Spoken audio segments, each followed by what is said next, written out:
The dust had followed her for miles, clinging to the hem of her torn dress and settling into the cracks of her worn shoes.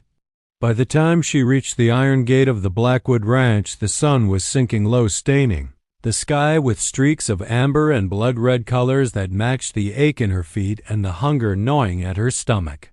She paused there, one trembling hand wrapped around the fence post, unsure whether she had the strength to take even one more step. She had not always looked like this. There had been a time when her hair was neatly braided, when her hands were soft and her eyes held expectations instead of fear. But loss had a way of stripping a person down, layer by layer, until all that remained was survival. Now, her dress was little more than rags, patched so many times the original fabric was barely visible. Her shawl was thin, offering no protection against the evening chill, yet she clutched it tightly, as if letting go would cause her to fall apart completely. The ranch before her looked like a different world. Wide fields stretched endlessly, fences straight and strong, the land clearly cared for by money and power. In the distance stood the main house, large, white, and imposing, with windows that reflected the dying light. Smoke curled gently from a chimney, a quiet promise of warmth and food. It was the kind of place people like her were warned away from. Rich men did not want beggars at their gates. She almost turned back. But then her knees buckled, and she knew she had no choice. Summoning the last of her resolve, she pushed the gate open. It creaked loudly, the sound echoing in the open space, announcing her presence like an accusation. With every step down the long dirt path, her heart pounded harder. She rehearsed her words in her mind, not a plea for pity, never that. She would ask for work. Any work. Cleaning, cooking, mending fences, scrubbing floors until her hands bled.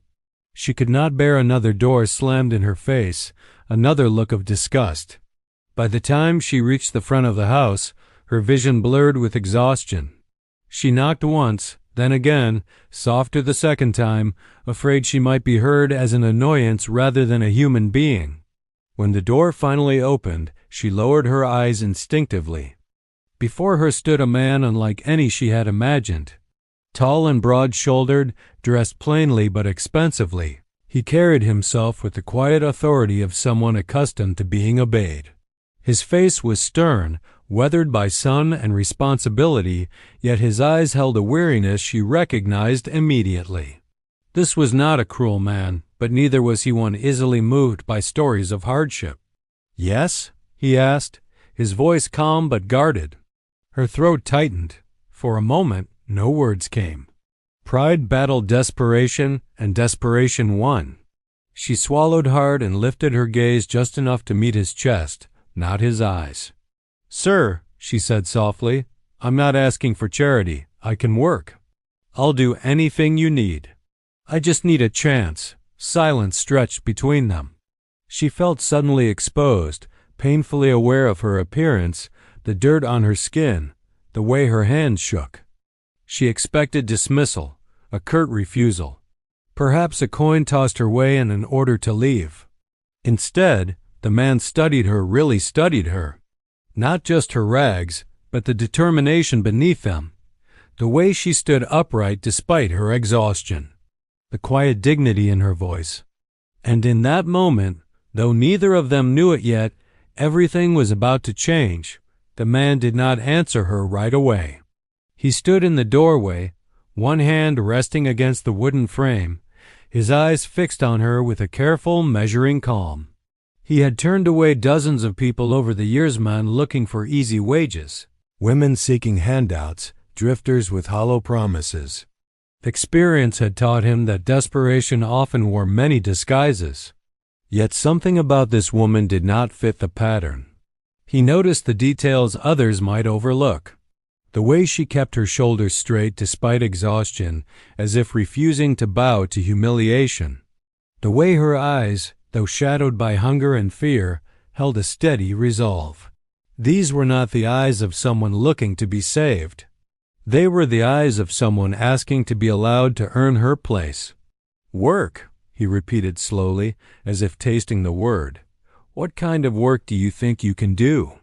Relief flickered across her face, not joy, but hope, fragile and cautious. She answered quickly, afraid the moment might slip away. She listed everything she had ever done: washing clothes in icy water, cooking meals from almost nothing, tending children, scrubbing floors, mending torn fabric by lamplight. Each word came with quiet urgency, as though her life depended on convincing him. In many ways, it did. As she spoke, the rancher's thoughts drifted elsewhere, to the silent rooms behind him, to the two small lives waiting inside. His daughters had everything money could provide: fine clothes, a large home, hired help. Yet none of it had filled the emptiness left by their mother's death. The house ran efficiently, but it did not feel alive. Laughter was rare. Warmth was missing. The staff did their duties well, but affection could not be hired. He had tried governesses before, women with polished manners and proper training, but they never stayed long. Some were overwhelmed, others uninterested in children who carried grief too heavy for their young years. His daughters did not need another instructor. They needed someone who understood loss, who could offer patience instead of rules. He looked at the woman again, seeing past her rags to the quiet strength beneath. Life had not been kind to her, that much was clear. Yet she stood there asking for work, not mercy. There was humility in that, and courage. "I don't need another ranch hand," he said finally. Her heart sank. She nodded once, already preparing herself for rejection, for the long road ahead and another night with nowhere to go. "But," he continued, his voice steady, "I do need someone for my girls."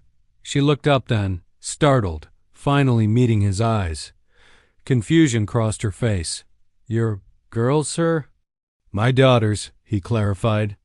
"They've been without a mother for some time." The word mother hung in the air between them, heavy and unexpected. She took a small step back, instinctively shaking her head.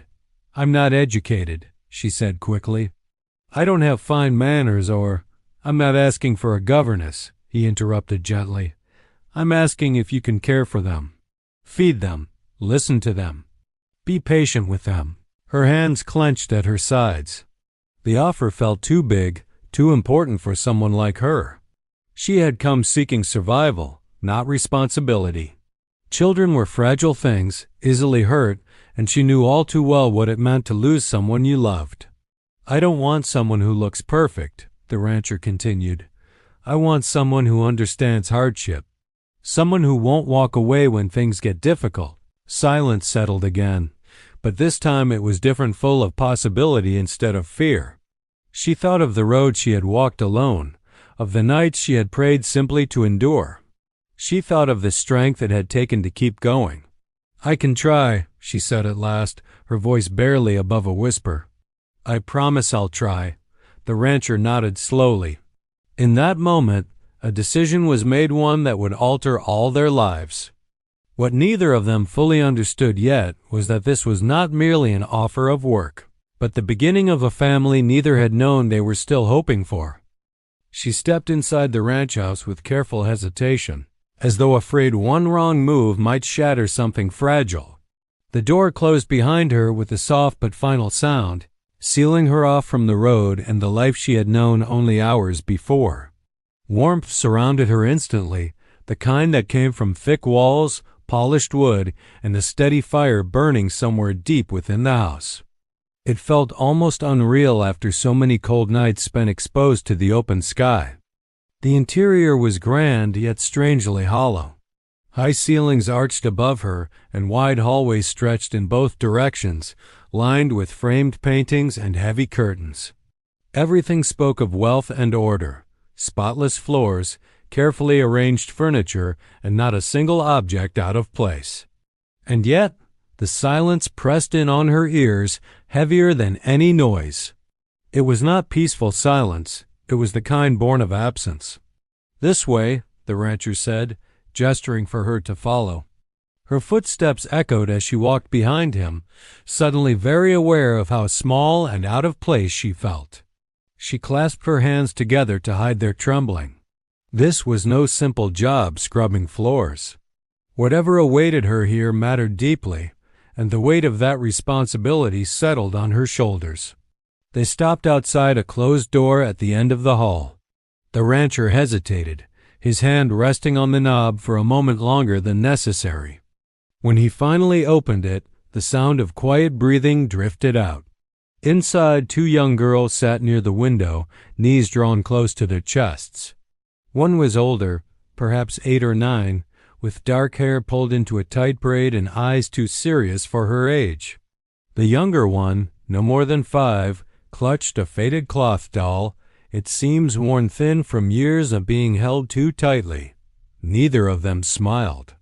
Neither spoke. "This is Clara," the rancher said softly, nodding toward the older girl. "And this is Emma." The girls glanced up briefly, their eyes flicking toward the stranger and then away again just as quickly. There was no curiosity in their expressions, only guarded distance.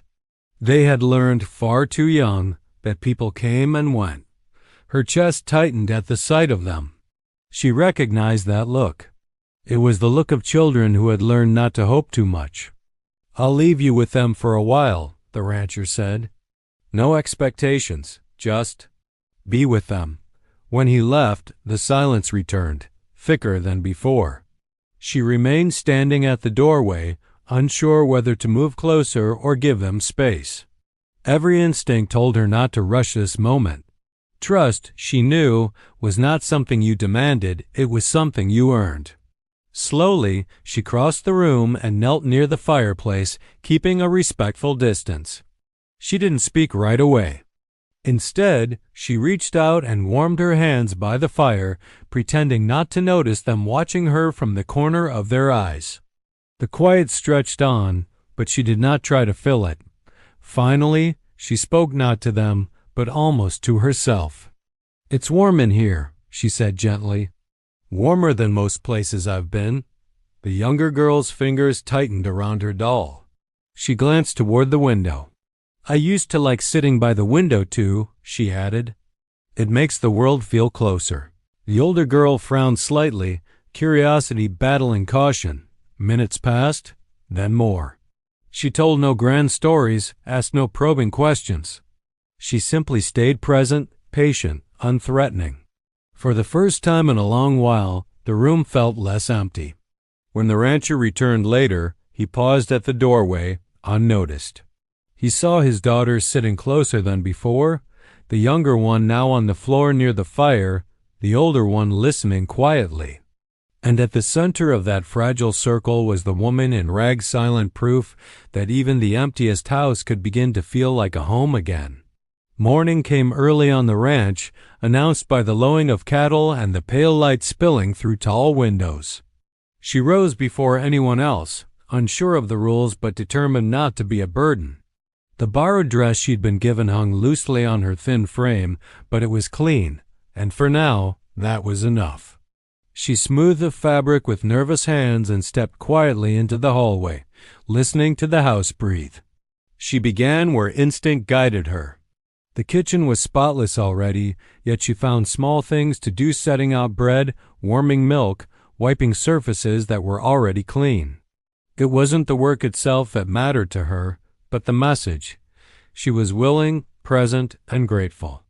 Every movement carried purpose, a silent promise that she would earn her place here. When the girls appeared, they hovered in the doorway, watching her with the same guarded expressions as the night before.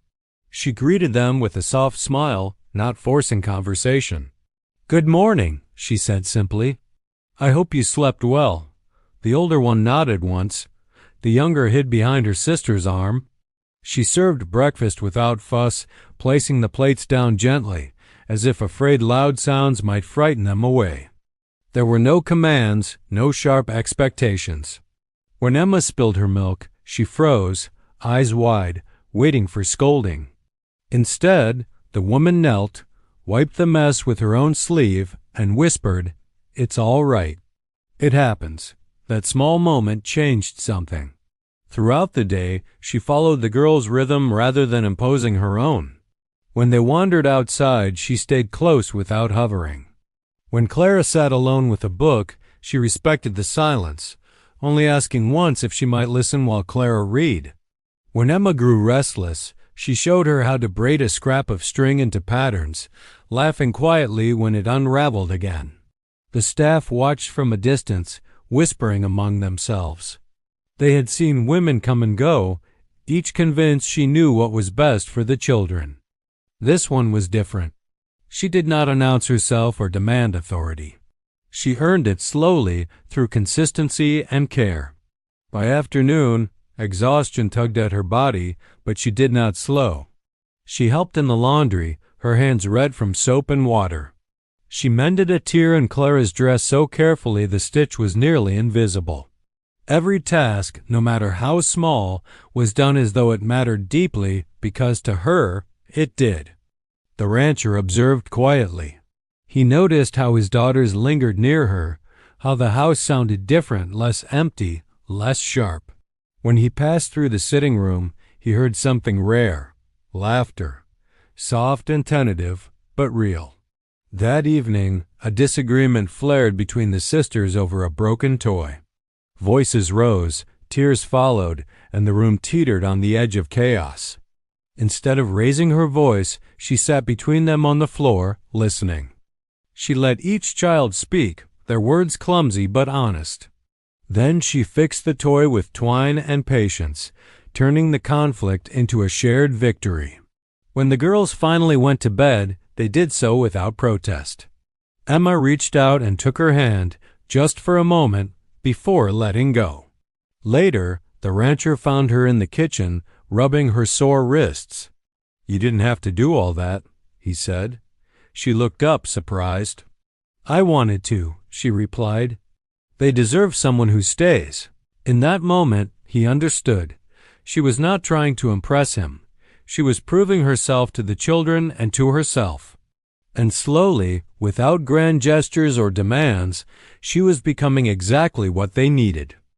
The ranch settled into a gentle rhythm over the following days, but beneath the calm surface, old wounds began to stir. It happened in quiet moments when the girls fell silent at the mention of their mother, or when the rancher paused too long before answering a simple question. Grief lived in this house like an uninvited guest, invisible yet ever present. One afternoon, as rain tapped softly against the windows, she found Clara sitting alone in the sewing room, staring at a small wooden box. The girl's shoulders were tense, her jaw set in a way no child should be. She didn't ask what was wrong. She simply sat nearby, folding fabric, giving the silence room to breathe. After a long while, Clara spoke. "Mama used to keep her ribbons in here." The words were careful, as if they might break if spoken too loudly. She nodded slowly. She must have been very special. Clara's eyes filled, but she didn't cry. "Everyone keeps leaving," she said. "First Mama, then the governesses." The truth of it struck deep. She reached out, not touching the girl, but close enough to be felt. "I know what it's like," she said softly. "To lose someone and wonder if the world will ever feel right again. That was enough." Clara leaned into her, just slightly, and for the first time allowed herself to weep. That evening, the rancher found her alone on the porch, watching the storm fade into mist. He hadn't meant to intrude, but something in her stillness called to him. After a moment, he spoke. "They haven't talked about their mother in years." She kept her eyes on the horizon. "Sometimes silence hurts more than words," he sighed, the sound heavy with years of restraint. Slowly, as if unused to sharing, he told her about his wife, the laughter she'd brought into the house, the way she'd sung while working, the sudden illness that took her too quickly. He spoke of the night he'd stood helpless, holding his daughters while the life drained from the woman he loved. "I didn't know how to be both mother and father," he admitted. "So I became neither. I focused on work. I thought providing was enough." She listened without judgment. When he finished, she said quietly, "You did what you could with the strength you had." Then, for the first time, she spoke of herself, of the family she'd lost to hunger and disease, of the road she'd walked alone, learning to survive by endurance alone. Of the nights she'd sworn she'd never let herself care again because caring hurt too much. The air between them changed. Their pain was different, but it echoed the same hollow ache. In sharing it, something unspoken formed, understanding. Inside the house, the girls slept more peacefully that night. Clara left the wooden box open on her bedside table. Emma curled around her doll without fear. The wounds were not healed, but they had been named. And in that quiet acknowledgement, the family began, at last, to mend. Word travels fast in small towns, and it did not take long before whispers began to coil their way through the streets like smoke. A stranger had appeared at the Blackwood Ranch, a woman in rags, no family name, no known past. Some said she was lucky, others said she was clever. A few said she was dangerous. At the general store, women leaned closer to one another, lowering their voices just enough to be heard. A rich widower doesn't take in a beggar for nothing, they murmured. Men shook their heads, claiming it was improper, reckless. No one asked whether the children were happier. They only asked what she wanted. She felt it the first time she went into town. Conversation stopped when she entered. Eyes followed her movements, sharp and assessing. A shopkeeper hesitated before serving her, his politeness forced. When she stepped back into the street, she exhaled shakily, her hands clenched tight at her sides. She had known judgment all her life, but this was different. This threatened the fragile safety she had just begun to build. The girls noticed too. Why were they staring? Emma asked one evening, her small brow furrowed. She knelt in front of her and chose her words carefully. Sometimes people fear what they don't understand, she said. But that doesn't mean they're right. The rancher heard the gossip soon after. A long-time acquaintance pulled him aside, speaking in low, concerned tones. People are talking, the man warned. They say she's using you, that it's not proper for your daughters. That night, the rancher confronted the silence he'd been avoiding. He found her in the garden, hands deep in the soil, planting late-season flowers. Dirt smudged her sleeves, and her hair was tied back with a simple ribbon Clara had given her. You should know, he said, choosing honesty over comfort, the town isn't kind. She did not look surprised. They never are, she replied quietly. He hesitated.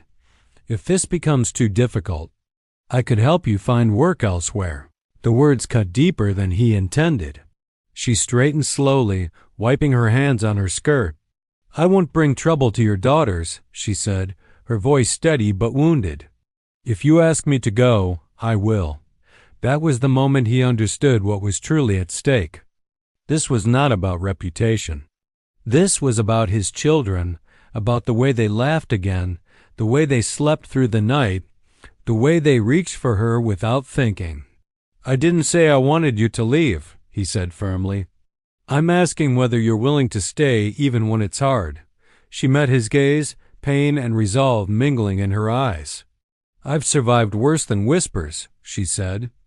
But I won't stay where I'm not wanted. The next day, when a sharp-tongued woman confronted her in the street, the rancher stepped forward. She is here by my choice, he said calmly. And she is good to my children. That is all that matters. The town fell quiet, stunned. Gossip did not disappear overnight, but lines were drawn. And in choosing his daughter's happiness over public approval, the rancher took the first true step toward defending the family they were becoming. The storm came without warning, rolling over the hills in a fury of wind and blackened sky. By afternoon, the ranch was swallowed in chaos rain lashing against windows, thunder cracking so close it rattled the walls. The girls had been restless all day, unsettled by the pressure in the air, clinging closer than usual. When the sound of a gate slamming echoed from the far pasture, Clara's face went pale. "The west fence?" she said suddenly. "That's near the creek." Before anyone could stop her, Emma bolted toward the door, panic flashing in her eyes. "My doll!" she cried. I left her outside. The door flew open, and a gust of rain and wind rushed in. In a heartbeat, Emma was gone, small feet pounding toward the open field. She did not hesitate. Grabbing a coat, she ran after the child, the rain soaking her instantly, mud pulling at her shoes with every step. She called Emma's name again and again, her voice nearly swallowed by the wind. Thunder roared overhead as the creek ahead swelled, water rising fast and angry. She spotted Emma near the fallen fence, crouched and crying, clutching her doll. A surge of relief was followed by fear as she saw the ground give way beneath the child's feet. Emma slipped, tumbling down the slick embankment toward the rushing water. Time seemed to slow. She threw herself forward, sliding through mud and water, her hands scraping against rocks as she reached out. Pain shot through her arms, but she ignored it, wrapping herself around Emma just as the current surged closer. The water soaked them both, icy and relentless, but she held fast, anchoring her body against a tree root exposed by the flood. "Hold on to me," she shouted over the storm.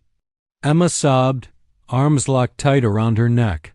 Behind them, shouts broke through the rain. The rancher and several hands were running toward the creek, ropes in hand. The rancher's face was ashen, terror carved deep into his features as he watched the water claw at them. With careful coordination, the men secured a rope around her waist. Each pull felt like fire through her bruised limbs, but she did not let go until Emma was lifted safely onto solid ground. Only then did her strength falter. When they reached shelter, she collapsed, shaking violently from cold and exhaustion. Emma clung to her, refusing to let go, crying into her shoulder. "You saved me," the child whispered. The rancher knelt beside them, his hands trembling as he checked Emma for injuries. Then he turned to her, his voice thick with emotion. "You could have died," she managed a weak smile. So could she. The storm passed by nightfall, leaving behind broken fences, flooded fields, and something else entirely. Word spread quickly of what had happened. The same voices that once whispered now fell silent. In risking her life without a second thought, she had answered every doubt. She was no schemer. She was no stranger. She was family. In the days after the storm, the ranch felt different, quieter, yet filled with a deeper sense of certainty. Repairs were made, fences mended, and life slowly returned to order. But beneath the surface of routine, something unspoken weighed heavily on the rancher's mind. The girls had changed. Emma followed her everywhere now, small fingers always seeking her hand. Clara, once guarded and distant, began sharing her thoughts in low, thoughtful conversations by the fire. At night, both girls asked the same question again and again. "Will she be here in the morning?" Each time the rancher answered carefully, "Yes," he said. "She's here." But the word for now lingered in his thoughts. One evening, he overheard the girls whispering in their room. Clara's voice was earnest, hopeful in a way that frightened him. "Do you think she could stay forever?" she asked. Emma nodded fiercely. "She's our mama." The word struck him like a blow. He stood alone in the hallway long after their voices faded, wrestling with the truth he could no longer deny. His daughters had already chosen. The question was whether he was brave enough to honor that choice. Later, he found her in the small sitting room, mending one of Emma's dresses. The lamplight softened her features, but exhaustion still lingered in her eyes, proof of how much she gave of herself each day. "They call you, Mama," he said quietly. Her hand stilled. She lowered the dress slowly, her expression torn between tenderness and fear. "I never asked them to," she said. "I would never take her place." "I know," he replied, "but they've given you a place of your own." She swallowed hard. "I don't want to hurt them. If this is only temporary, they deserve to know." That was the heart of it. Temporary had been his shield, his way of protecting himself from hope. But hope was already alive in his daughters, and denying it would only wound them further. "They need more than a caretaker," he said. "They need someone who belongs. She looked up at him then, truly looked, and he saw the same fear mirrored in her eyes, the fear of being cast out once again. "And what if I don't?" she asked softly. He answered without hesitation. "Then I will have failed them." Silence filled the room, heavy with the weight of possibility. Neither spoke of love yet, but it lingered between them, unspoken and undeniable. That night, the girls fell asleep between them on the hearthrug, safe and warm. Watching them, the rancher understood the truth at last. Family was no longer a matter of blood or loss, but of choice. And the choice had already been made. Weeks had passed since the storm, and the ranch had settled into a new rhythm, yet a tension lingered beneath the surface, one neither of them dared to name aloud. They moved through the days together, quietly sharing work, laughter, and care for the girls, their bond growing stronger with each shared moment. But the unspoken question hung in the air. What came next? One evening, as the sun dipped low behind the hills, the rancher found her on the porch, hands wrapped around a steaming cup of tea, staring at the horizon. The golden light caught the edges of her hair, worn and frayed from years of hardship, yet radiant in its simplicity. He stepped closer, his boots crunching on the gravel, and waited for the right words. "I need to say something," he began, his voice careful but firm. "I've watched how you've cared for my daughters. I've seen how they've changed because of you, how our home has changed, how I've changed." She turned toward him, eyes wide with anticipation, a flicker of fear hidden beneath the surface. "I didn't come here to," she started, but he held up a hand, gently stopping her. "This isn't about what you came here for," he said. "It's about what's become undeniable. I didn't expect to feel this way, never thought I would after everything. But I love you." Her breath caught and her heart raced. She had known it, felt it, but hearing the words spoken aloud made the world still for a moment. She began, her voice trembling. "I never thought someone like me could belong here like this." "You belong," he interrupted softly, taking her hands in his. "Not because I need you, but because we need each other. The girls need you. I need you. And I think you need this too, even if you don't realize it yet." Tears welled in her eyes, but she smiled, a fragile, beautiful smile that held hope, relief, and joy all at once. "I do," she whispered, "more than I ever thought possible." He drew her closer, careful, as if afraid to break the fragile happiness of the moment. The wind stirred gently around them, carrying the scent of wet grass and the promise of renewal. At last, they spoke the words that had been hovering in the silence between them, binding not just two people, but an entire family together. Later that night, after the girls were tucked into bed, the rancher held her in the quiet warmth of the sitting room. They spoke of the future not as strangers or employer and worker, but as partners. He spoke of the ranch, of raising the girls together, of building a life where laughter and love would outweigh grief and loss. She spoke of hope, of belonging, of finally being seen not as a wanderer in rags, but as someone treasured and needed. And in that moment, the walls of the old house no longer felt cold or hollow. Love, patient and resilient, had begun to fill the empty spaces, weaving a bond stronger than wealth, circumstance, or time. The girls slept peacefully, knowing the world was safe, and the woman in rags had found her place, not as a servant, but as a mother, a partner, and a beloved. For the first time in years, none of them felt the ache of absence. Instead, they felt home. The morning after their confession of love, the ranch felt transformed. Sunlight streamed through wide windows, highlighting the polished floors and the soft edges of curtains that swayed with the gentle breeze. But more importantly, the house was alive in a way it had never been before. Laughter echoed through hallways, soft voices chattered over breakfast, and even the once quiet room seemed to hum with warmth. It was no longer a home of wealth and order alone, it was a home of hearts intertwined.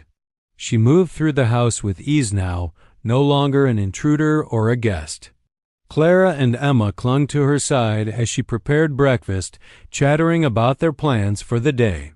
She listened patiently, laughing softly when they teased each other, kneeling to braid Emma's hair and straightening Clara's dress with gentle hands. Each small gesture was no longer labor, it was love in action. The rancher watched from the doorway, heart swelling with a mixture of pride and quiet awe. He had seen many women come and go, many governesses, helpers, and companions. But none had stayed, not really, and none had ever changed the house, his daughters, or him so profoundly. She had arrived in rags, exhausted and weary of the world, yet in the months since, she had sewn herself into the very fabric of their lives, transforming loss into laughter, silence into conversation, and despair into hope. Outside, the land itself seemed to reflect this renewal. The pastures stretched green and strong under the sun, the horses and cattle moving freely, the fences sturdy and repaired.